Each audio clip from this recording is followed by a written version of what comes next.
दिग्रस शहरातील एका नामांकित राष्ट्रीय विद्यालयाबाबत माहिती अधिकारात माहिती मागून तसेच शाळेची तक्रार करण्याची धमकी देऊन संस्थेच्या सचिवाला 8 लाखाची खंडणी मागण्यात आली।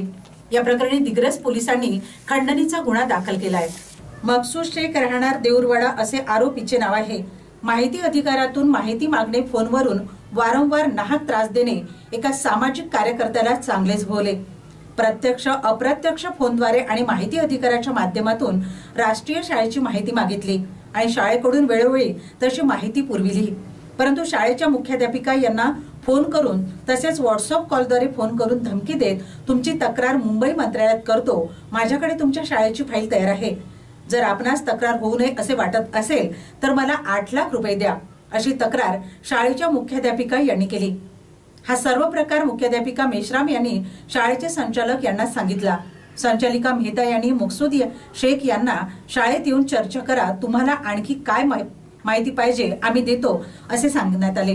परंतु मकसूद शेख यांनी मी शाळेत येत नाही, तुम्हीच मला बाहेर भेटायला या असे कॉलद्वारे सांगण्यात आले। त्यावरून बाहेर कोणत्या उद्देशाने बोलावले अशी नोंद सुद्धा तक्रारीत नमूद आहे।